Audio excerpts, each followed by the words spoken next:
Hey folks, what's up? This is Grey here, and we're going to pick up where we left off in September in regards to the 5 C's of survival.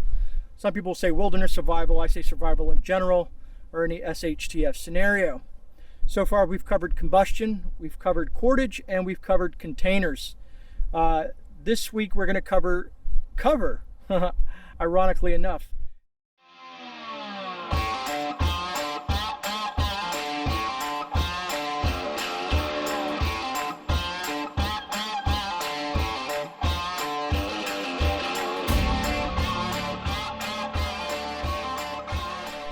All right, folks, so let's kind of look at cover and what it means, right? So cover is going to be your primary method of protecting yourself from the elements.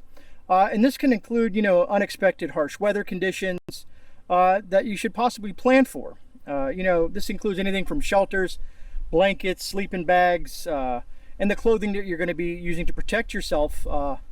And also cover that you can help shield your clothes. Getting wet in the rain is no fun. It depends, right? If you're in a situation in the backyard as a kid, you used to like to play in the rain.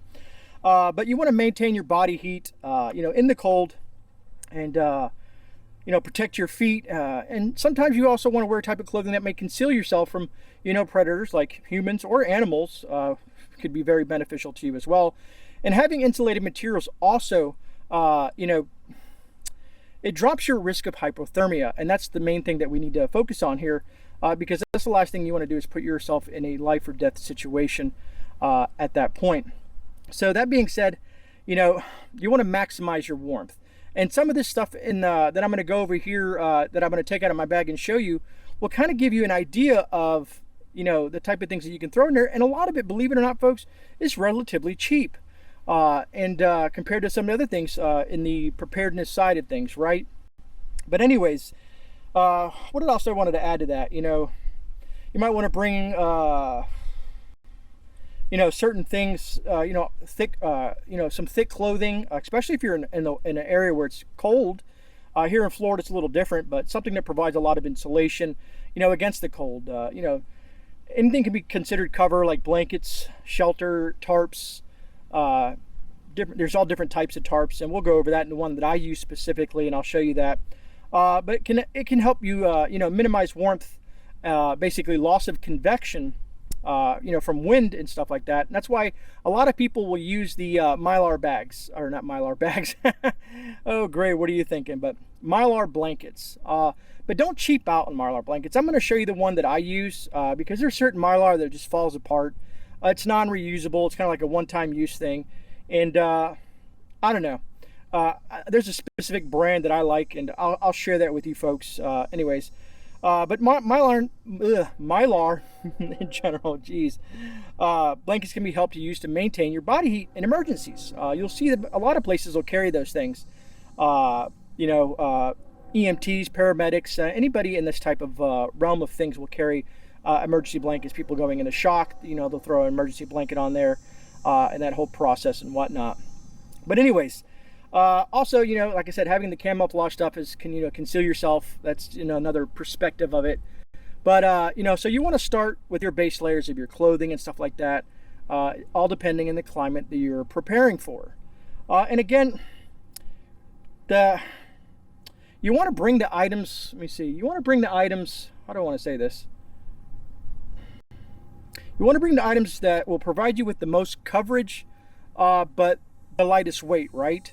Versus a bunch of heavy stuff and wool blankets and all that fun stuff like that. Now, if you're someone that can handle that, that heaviness of that packing, and packing that stuff in on your backpack, then fine, sure. You want to throw a wool blanket in there, maybe that could benefit you.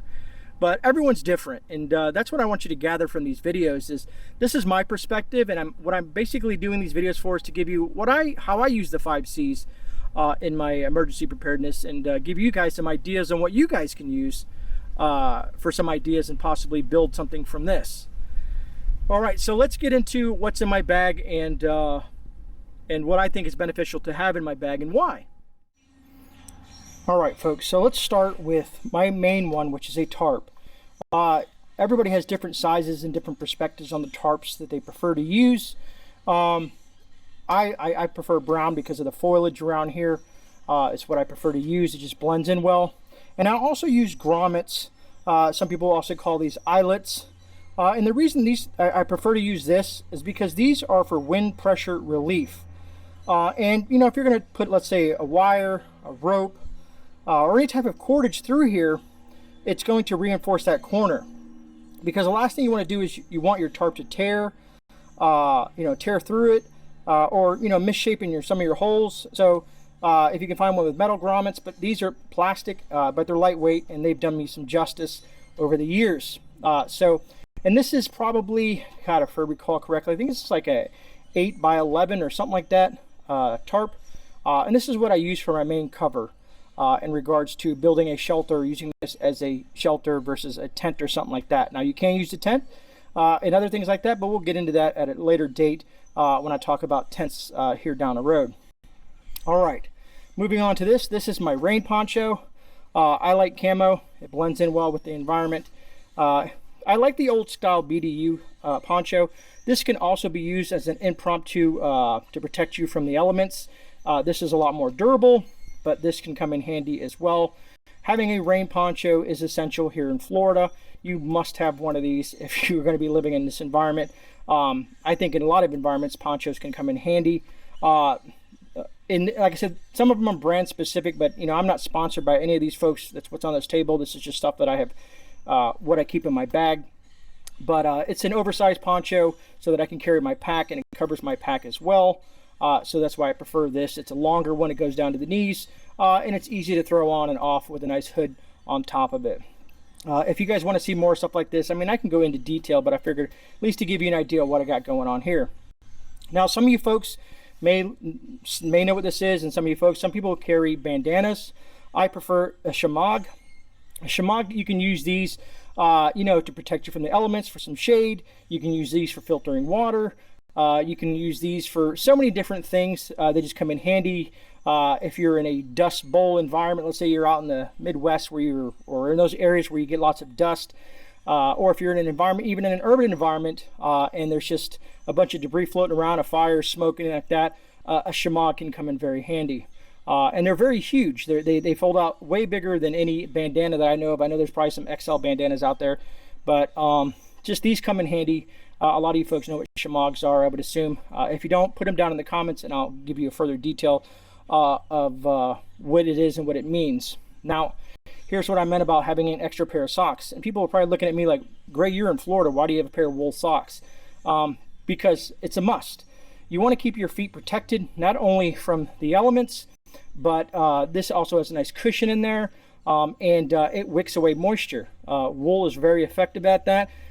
Some people, like I said, might think it's crazy. I do wear another layer underneath this, which is a very thin layer that kind of keeps the sweat off me and pushes that out. I wish I had them, but I have them on me right now. But what I wish is I could show you how the inner layer pushes the moisture away from me and into the wool and keeps it away from my skin. Now, this is a brand that I really do like. I love the name of it. And this is an emergency sleeping bag.